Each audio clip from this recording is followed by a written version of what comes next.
할렐루야. 오늘 함께 예배하는 모든 성도님들 가운데 하나님의 한량없는 은혜와 평강이 가득하길 간절히 소망합니다.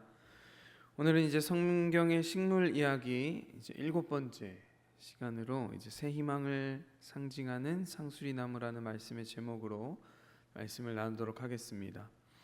여러분, 오늘의 나무는 바로 상수리나무입니다. 여러분, 이사야 55장을 보면 이 말씀의 내용은 시온의 찬란한 회복을 노래하는 그 말씀입니다. 그래서 근데 이 이사야 55장에 보면 가시나무가 등장해요. 그래서 이사야 55장 13절 말씀을 우리가 함께 읽어보도록 하겠습니다. 함께 읽겠습니다. 시작. 잣나무는 가시나무를 대신하여 나며 화석류는 찔레를 대신하여 날 것이라. 이것이 여호와의 기념이 되며 영영한 표징이 되어 끊어지지 아니하리라. 아멘. 여러분, 이 말씀 가운데 가시나무를 대신해서 잣나무가 날 것이다 라고 말씀합니다. 여러분, 여기서 말하는 이 가시나무는 그 잎사귀에 가시가 많은 일반 상수리나무를 말합니다. 그래서 이 상수리나무가 히브리어로 좀 발음이 어려운데 나아쭈쯔라고 하는, 약간 마치 무슨 중국어 같기도 한 나아쭈쯔라고 부른다고 합니다. 그래서 지금 이사야 55장 13절에서 말하는 이 가시나무는 바로 상수리나무인 거예요. 우리말 번역에는 이 나아쭈쯔가 대부분 가시나무로 번역되어 있습니다. 그래서 히브리어를 모르면 정말 우리가 생각하는 가시나무로 오해할 수밖에 없는 거죠.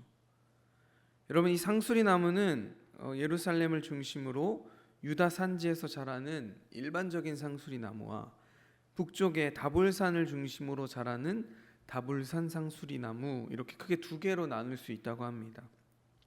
그래서 일반 상수리나무는 아까 말씀드렸다시피 히브리어로 나아주츠라고 부르는, 근데 이 말은 나아츠라고 하는 단어에서 파생됐다 그래요. 이 나아츠라는 뜻이 뭐냐면 압정이라는 뜻이 있다고 합니다.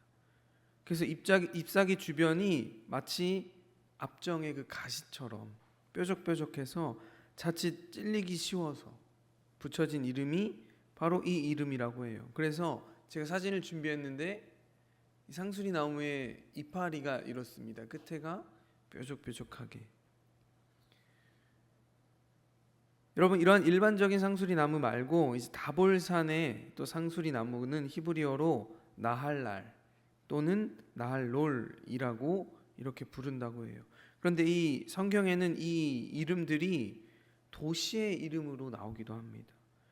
그래서 여러분, 여호수아 19장 15절 말씀에 보면 또 갓단과 나할랄과 시므론과 이달라와 베들레헴이니 모두 12성읍과 그 마을들이라. 여기 마을 이름 중에 나할랄이라는 이름이 있죠. 여러분, 이제 우리는 이게 무슨 뜻인지 알죠? 이 지역에 이 상수리나무가 많이 있겠구나. 이제 우리는 이것을 압니다. 여러분, 그리고 사사기 1장 30절 말씀에도 스불론은 기드온 주민과 나할롤 주민을 쫓아내지 못하였으므로 가나안 족속이 그 중에 거주하면서 노역을 하였더라. 그럼 여기서도 나할롤이라는 이름이 등장합니다. 여러분, 이 상수리나무는 사람의 손이 닿지 않는 유다의 산지 산림의 가장 무성한 나무 중 하나라고 해요. 여러분, 우리가 고속도로를 타고 쭉 이렇게 강원도로 향하는 그 고속도로 쭉 달리다 보면 양쪽 길가에 나무가 숲을 막 이렇게 이루고 쫙 펼쳐져 있는 걸 보게 되는데, 그때 가장 많은 나무가 뭐죠? 아마 소나무일 것입니다. 여러분, 우리나라에서 가장 흔하고 가장 많은 나무가 소나무. 그런데 여러분, 이스라엘 산지에서 가장 흔히 볼 수 있는 나무가 바로 이 상수리나무라는 거죠. 그러니까 이사야의 예언의 그 마지막 날에 시온이 회복되면 지금 레바논의 잣나무가 일반 상수리나무를 대신할 것이다 라고 하는 말씀입니다. 여러분, 레바논의 잣나무는 성경의 백향목이라고 불리는 나무예요. 이것은 고대 때부터 정말 귀한 건축 자재였습니다. 그래서 여러분, 솔로몬이 왕이 된 뒤에 약 20년이라는 기간 동안을 하나님의 성전과 자신의 왕궁을 짓는 일에 썼어요. 그런데 그때 두로라고 하는 지역에서 백향목을 수입했습니다. 그래서 열왕기상 5장 11절 말씀에 보면 솔로몬이 히람에게 그의 궁정의 음식물로 밀 2만 고르와 맑은 기름 20고르를 주고 해마다 그와 같이 주었더라. 이 히람이 바로 두로의 왕이었는데 그 왕에게 이 모든 것을 주고 그 건축 자재였던 백향목을 산 것이죠. 그러니까 여러분, 지금 우리가 읽었던 그 이사야 55장 13절 말씀은 바로 그 당시에 최고인 건축 자재였던 백향목, 그 백향목이 이제 이스라엘 전 지역에 가장 흔하게 우거진 그 상수리 나무를 대신할 거다. 그것이야말로 하나님의 은혜와 회복의 역사가 임하게 될 거라는 그러한 상징적인 말씀인 거죠. 여러분, 이사야 예언 중에 가시나무에 관한 이 예언이 그 이사야 55장 말씀뿐만 아니라 이사야 7장에도 기록되어 있는데, 여러분, 이사야 7장 18절과 19절 말씀, 또 이 말씀도 우리 함께 한번 읽어보겠습니다. 함께 읽겠습니다. 시작. 그날에는 여호와께서 애굽 하수에서 먼 곳에 파리와 아수르 땅에 벌을 부르시리니 다 와서 거친 골짜기와 바위 틈과 가시나무 울타리와 모든 초장에 앉으리라. 아멘. 여러분, 사실 지금 이 말씀을 딱 읽었을 때 이게 도대체 무슨 말인가 할 겁니다. 하나도 이해가 안 되죠. 왜냐하면 계속해서 말씀드렸지만 이 식물에 관한 비유든지 아니면 뭐 이러한 어떤 것의 비유의 이야기는 우리가 그 히브리어를 아는 그 유대인들은 한 번에 이해할 수 있지만 사실 우리들에게는 그냥 식물 이야기로 그냥 끝나버리는 거죠. 그래서 우리는 이 말씀을 읽을 때 도대체 이게 무슨 말인가, 뭐 가시나무가 어쨌다는 건가, 이렇게밖에 읽고 지나갈 수밖에 없습니다. 그런데 여러분, 이 이사야 7장의 상황은 어떤 상황이냐면 이 이스라엘의 솔로몬 왕 이후에 나라가 남북으로 갈라지죠. 그래서 이 시대, 이 지금 이사야 7장의 상황은 북이스라엘의 왕은 베가라고 하는 왕이었습니다. 그런데 이때 아람이라고 하는 지역의 왕의 르신 왕과 이 북이스라엘의 왕 베가가 둘이 힘을 합쳐서 이제 남유다를 공격하자 이렇게 한 겁니다. 그런데 이때 하나님께서 이사야를 통해서 이 상황에서 어떻게 해야 할지를 지금 남유다 왕 아하스, 그 당시의 왕이 아하스였습니다. 그 아하스에게 알려주는 이야기입니다.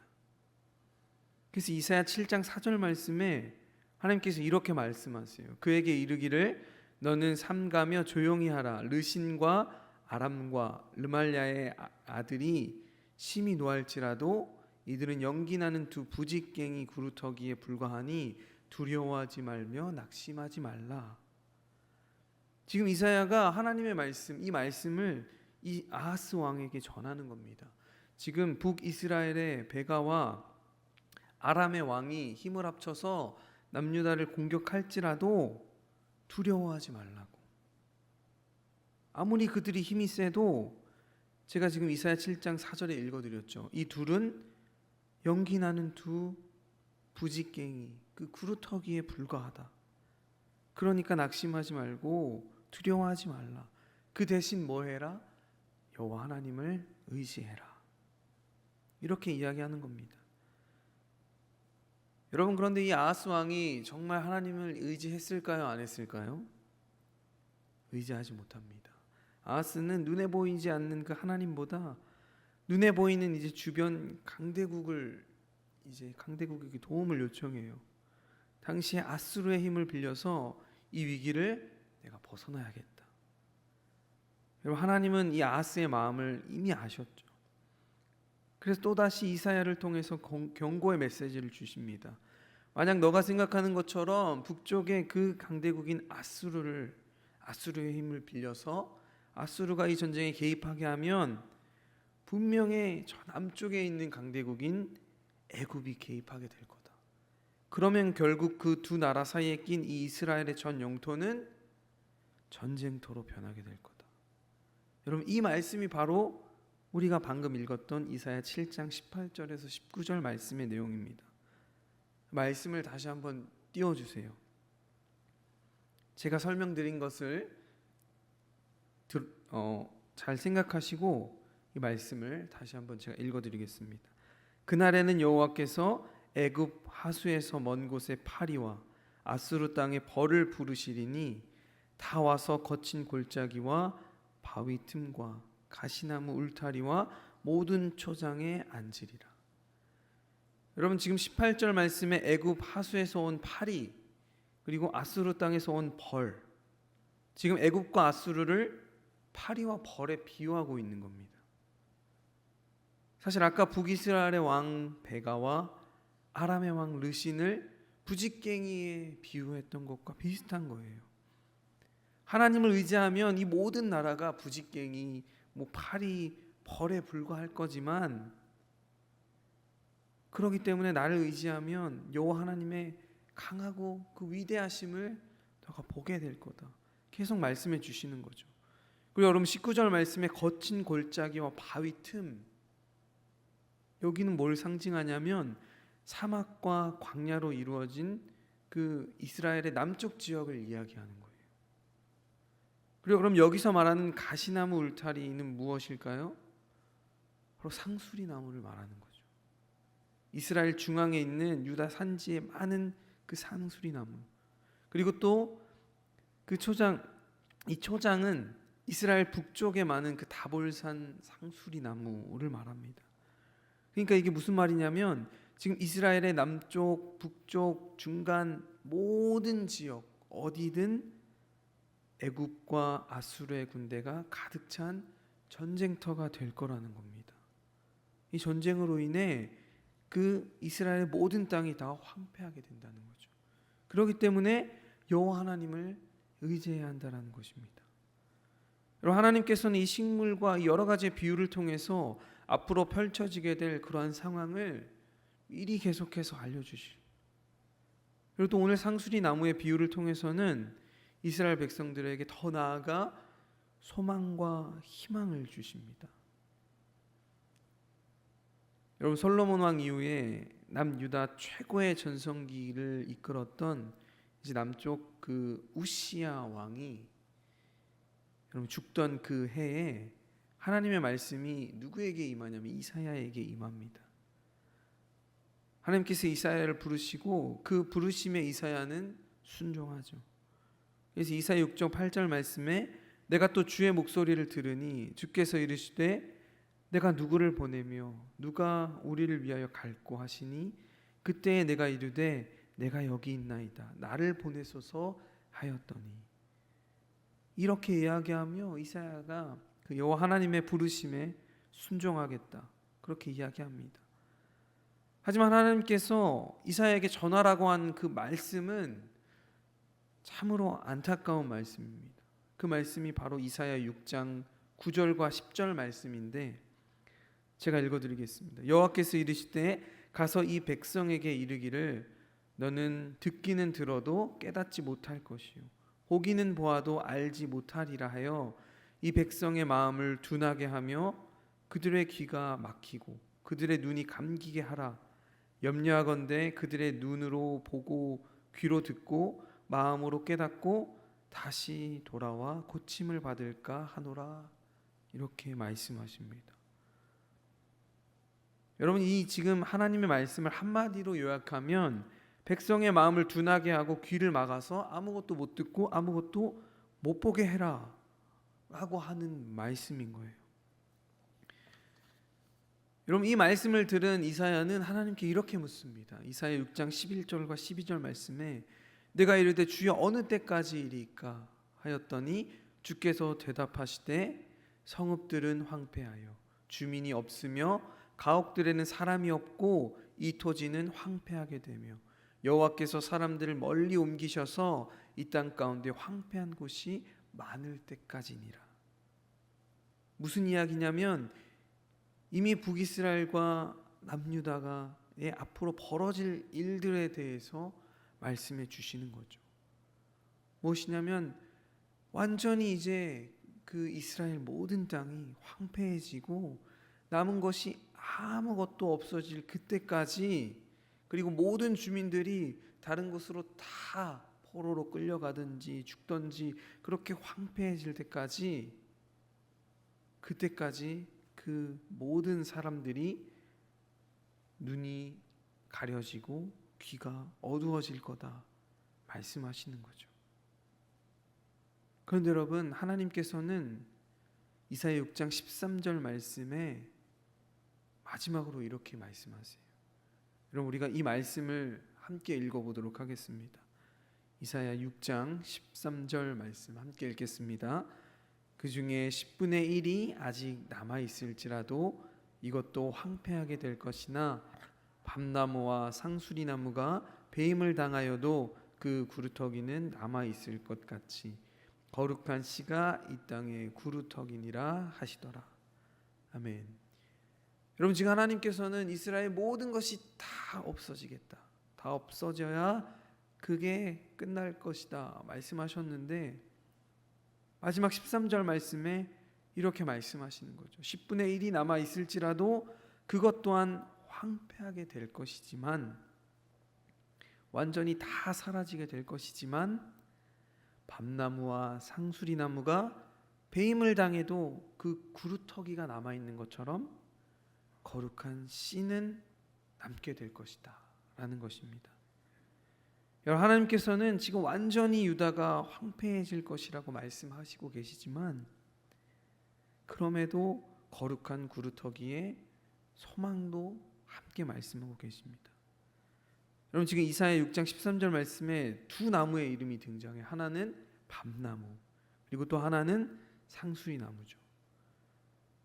여러분, 여기서 밤나무로 번역된 나무는 히브리어로 엘라라고 하는 나무입니다. 여러분, 이 엘라는 그 지역에서 11월쯤에 단풍이 정말 예쁘게 든다 그래요. 그래서 이스라엘 산지를 정말 예쁘게 울긋불긋 물들인다고 합니다.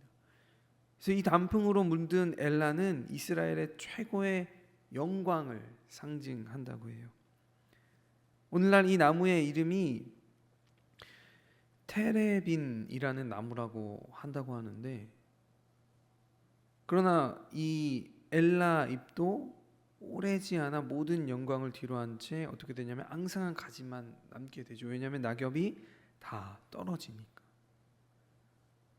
여러분, 어찌 보면 이 밤나무 엘라는 현재 이스라엘의 상황과 똑같다고 볼 수 있습니다. 뭐냐면 우시야 왕 때의 최고의 전성기를 누리다가 이제 우시야 왕이 죽자 어떻게 되냐면 점점 쇠퇴합니다. 그리고 결국은 나라가 망해버리죠. 그래서 이 모습이 마치 앙상한 가지만 남은 엘라의 잎 같아 보입니다. 그러나 하나님께서는 이 밤나무 엘라만 말씀하신 것이 아니라 또 한 가지의 나무를 더 말씀하시는데, 그 나무가 바로 무엇이냐면 상수리나무죠. 여러분, 이 상수리나무 잎에 정말 독특한 특징이 하나 있는데, 그것이 무엇이냐면 잎이 말라서 다 떨어지기 전에 반드시 새 잎의 순이 함께 나온다고 해요. 그래서 제가 이 모습이 담겨 있는 사진을 정말 열심히 찾아보려고 했는데 못 찾았습니다. 이 상수리나무의 특징 중 하나가 모든 잎이 떨어지기 전에 새 잎의 순이 함께 나와서 앙상한 가지만 남는 그러한 모습은 없다는 거예요. 여러분, 지금 이 두 나무, 밤나무와 상수리나무는 이스라엘 지역에서 잘 자라나고 뿌리가 깊은 나무들입니다. 그래서 줄기나 가지가 잘려도 그 뿌리만 잘 깊이 땅에 박혀 있다면 그 뿌리에서 다시 새싹이 돋아나, 완전히 잘려도 생명이 끝나지 않는 거죠. 겉으로 볼 땐 죽은 것 같지만 속에는 생명이 남아있는 나무입니다. 여러분, 하나님께서는 이사야를 통해 비록 유다가 철저히 심판받을지라도 완전히 끝나는 것은 아니다, 지금 말씀하시는 겁니다. 즉 멸망이 끝이 아니고 그 멸망과 함께 새로운 희망이 그 구루터기처럼 남아 있을 것임을 지금 이 말씀을 통해 상징적으로 보여주는 거죠. 여러분, 그래서 하나님께서는 거룩한 씨가 바로 이 땅의 구루터기다라고 말씀하십니다.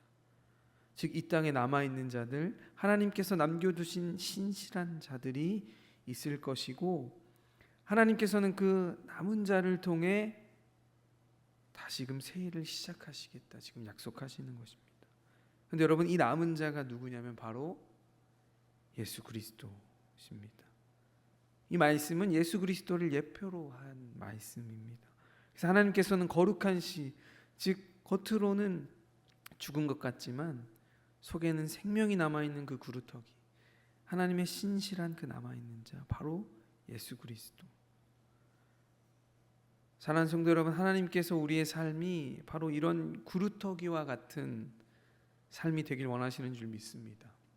때때로 우리는 하나님께서 내 삶을 정말 오늘 이 나무들이 배임을 당하는, 내 삶을 베어내는 것과 같은 그러한 느낌, 기분, 상황을 맞을 때가 너무 많다 이렇게 느낄 때가 있습니다. 그런데 여러분, 우리의 믿음의 사람들은 신앙의 베어짐이 필요합니다. 무엇이냐면 나의 욕심, 나의 자존심, 세상적 의지, 아니면 형식적인 신앙, 이 모든 악함이 베어질 때 우리 뿌리에는 그 남아있는 생명이 다시 자라날 줄 믿습니다. 여러분, 겉으로는 다 무너진 것 같고 아무것도 없는 것 같고 망한 것 같을지라도 여러분, 그때가 가장 거룩하며 하나님의 은혜가 넘치는 때임을 기억하시기를 바랍니다. 그리고 그 믿음과 소망을 가지고 더욱더 주님께로 나아가시는 저와 여러분들 되시기를 주님의 이름으로 간절히 축원합니다. 시간 함께 기도하도록 하겠습니다.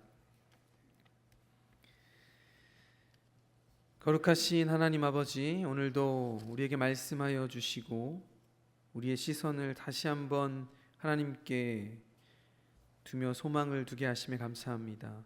이스라엘의 역사를 통해서 상수리나무와 밤나무를 통해 보여주신 하나님의 심판과 동시에 주시는 회복의 약속을 깊이 묵상하게 하심에 감사합니다. 주님, 때로는 우리의 삶이 배임을 당한 상수리나무처럼 보일 때가 있습니다. 내가 의지하는 것들이 무너지고 힘을 주던 것들이 사라지고 겉으로는 모든 것이 끝난 것처럼 보이는 순간이 찾아옵니다. 그러나 주님, 상수리나무의 구루터기처럼 주님께서 우리 안에 남겨두신 거룩한 씨가 있음을 믿습니다. 우리를 완전히 버리거나 끊지 않으시고 언제나 새순을 일으키시는 하나님을 찬양하게 하여 주시옵소서. 우리의 교만, 욕심, 형식적인 신앙, 주님보다 세상을 더 의지했던 마음을 베어버리길 소망합니다. 그래서 겉모습은 사라지고 낮아지는 그러한 순간일지라도 그 자리에서 하나님의 생명이 다시 돋아나게 하여 주시옵소서. 우리의 남은 뿌리에서 새 일과 새 희망과 새 순종을 시작하게 하여 주시옵소서. 주님, 우리의 삶과 가정과 교회도 겉은 마르고 배임을 당한 것 같아도 구루터기 속에 남아있는 생명처럼 하나님의 은혜로 다시 일어서는 공동체가 되게 하여 주시옵소서. 예수 그리스도 그 참된 거룩한 씨로 오신 주님을 바라보며 우리도 그 거룩함에 참여하게 하여 주시옵소서. 우리 삶 가운데 새 희망의 숯을 돋아나는 은혜로 늘 채워주실 줄 믿습니다. 감사드리며 우리의 참된 회복과 생명이 되시는 우리 주 예수 그리스도의 이름으로 간절히 기도하옵나이다. 아멘.